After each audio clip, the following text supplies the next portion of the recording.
For more resources, visit rym.org. One, two, 3.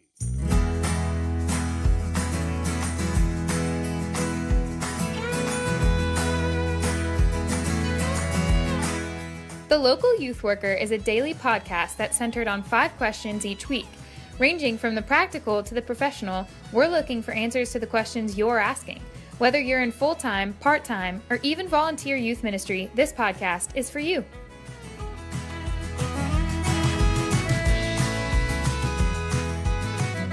Hello everyone, welcome back. We are talking with Bill Smith all this week about his booklet that he just released through New Growth Press entitled Obsessed with Your Phone, Disconnecting to Connect. Yesterday we just talked about some of the, really about the title of the book and how do we know if we're obsessed with our technology or not. And Bill shared some very helpful things to think about. So today, just asking you the question, what was it about this subject that fueled a passion to write about it? I know it is, a very important issue, a very prevalent issue. Most everyone has a smartphone and they're trying to figure out, as Christians, how can I engage this? Yesterday we talked about it's a good thing, but also there's caution. So what was it about this subject specifically that fueled your passion to write about it? Yeah, it's a great question. I think it's a question with a bunch of different answers. Obviously, I'm personally invested. I live in 2018. I love living in 2018. I don't want to live anywhere else in any other time. But that means that I struggle with the same things that everybody else in my society struggles with. And so all of the things that we talked about yesterday, the frequency, the duration, the priority, all of those things are things that I also wrestle with my phone. And so I think there's just a lot of wisdom to when you see a problem in your own life, there's value to spend a little bit more time thinking about it, trying to assess what's going on here. How am I hooked? What's the problem? Why is it hooking me? And then, does God have anything to say about this? Does the gospel engage this? If so, how? So that was, there's always a personal element for me in the kinds of things that I think about and try to wrestle through. Secondly, it's obviously not just a personal issue. It's also an issue that I see in my family. I see it with my kids, my wife, my extended family. I see it with my friends. You cannot go even out to eat anymore without somebody getting a call or a text. And what happens, their eyes immediately drift to the phone, and it doesn't matter what you were talking about. They just got a better offer in that moment, and they took it. Or I think about some of my pastor friends. I think about a guy who looks at me and says, I've just now deleted every app, everything off of my phone except the basics. He's got a smartphone. But he's admitting in that moment, I can't handle the power of what I'm holding in my hand.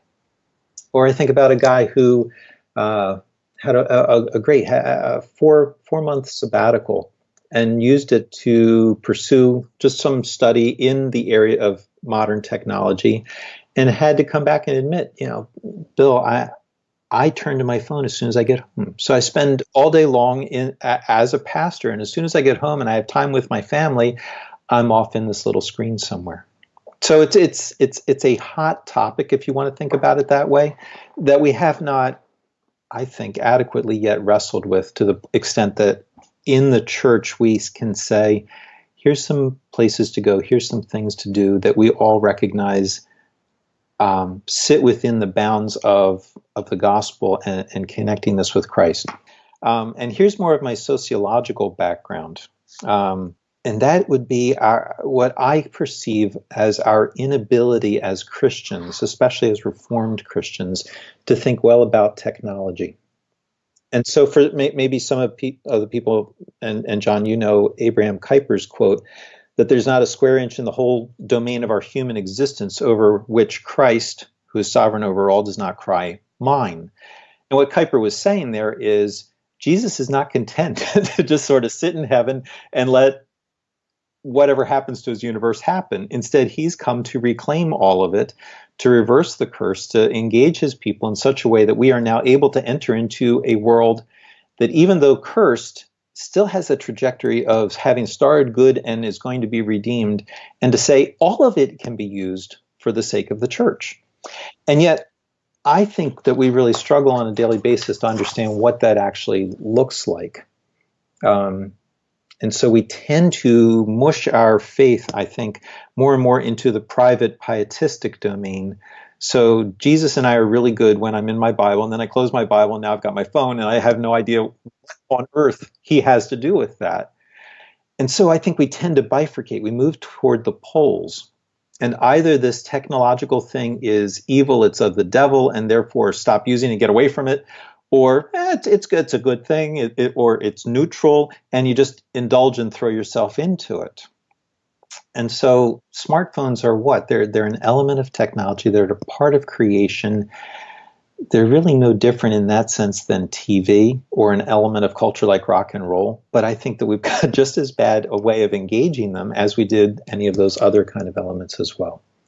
And so my hope, both personally, friend-wise, and also more larger culturally, was can we think in a very small format, a booklet type format, of what a more Christian engagement would look like with this thing?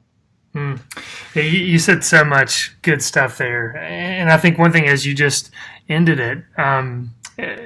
The importance of the booklet format. I think there's so much where I agree that we're just kind of diving into using smartphones without really thinking about what they're doing to us. I mean, speaking again to Christians here, that there does seem to be a lot of lack of discernment in this area.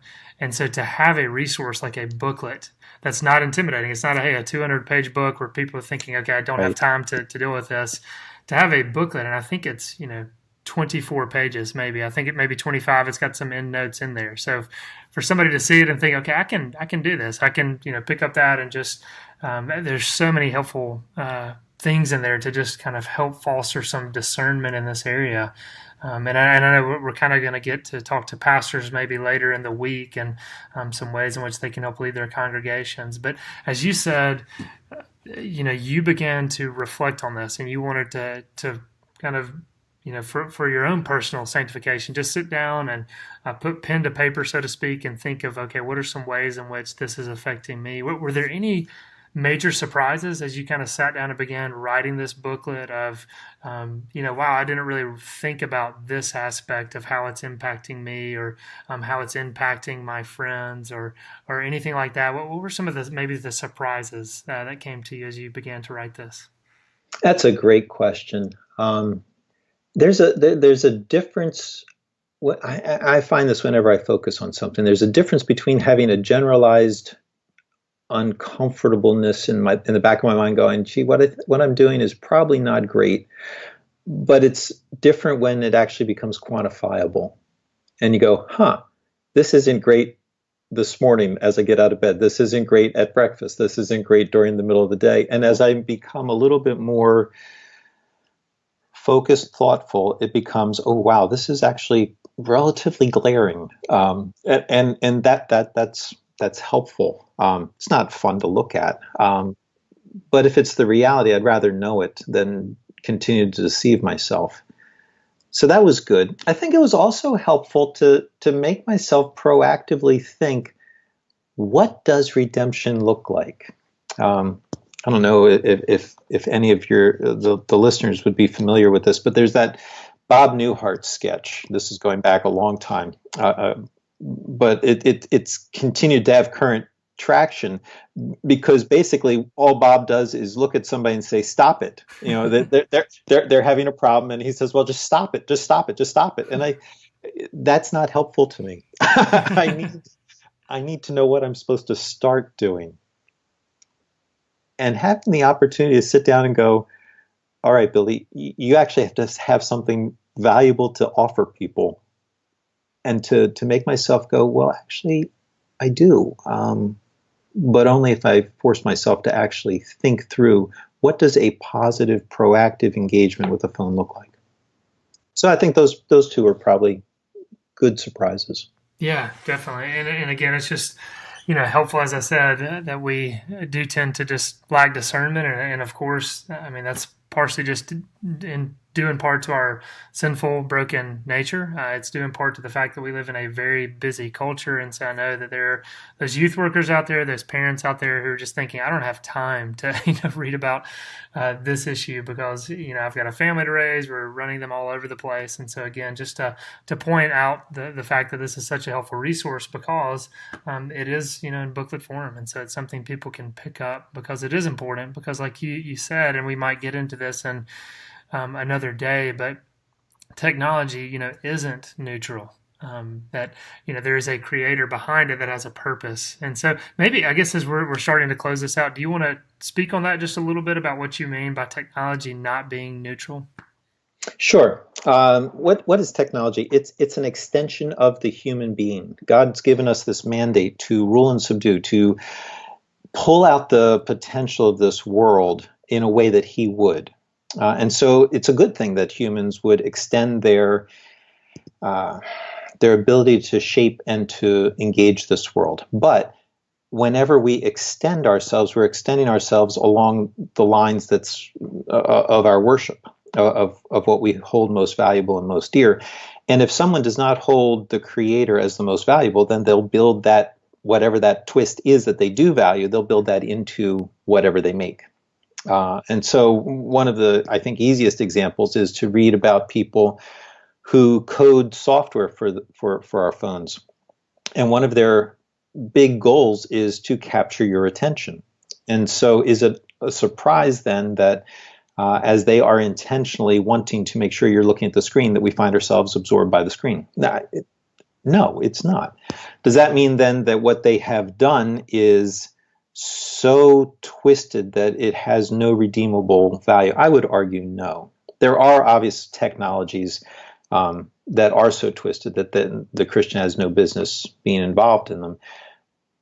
But if a phone is initially designed, or at least has a significant portion of it built in, that we are trying to connect with each other, that we are trying to maintain the society that God has put us into, I would argue there are ways of dealing with the twists that don't then ruin the whole element. But it's not neutral, and so we should be aware of that at the same time. Yeah, very good point. I mean, that's something. There's a book out there by Adam Alter entitled "Irresistible," and I can't remember the subtitle, but his entire thesis is, there is so much technology out there that's designed to draw us back in, and so much of technology, I mean, that's, they know they're making money by keeping us coming back for sure. And so just for Christians to be aware of that, like you said, it's that whoever created it, it's not neutral. There is a purpose behind it. And so I think just knowing that truth immediately fosters more discernment among the Christians. So, Bill, again, a lot of helpful information, and I know tomorrow we're going to get some specific, advice to parents on kind of helping their children with proper phone usage. And of course, I'm sure as we do that will also end up being advice for adults too. So we struggle in the same way. So be sure and tune in tomorrow. Bill, thanks again.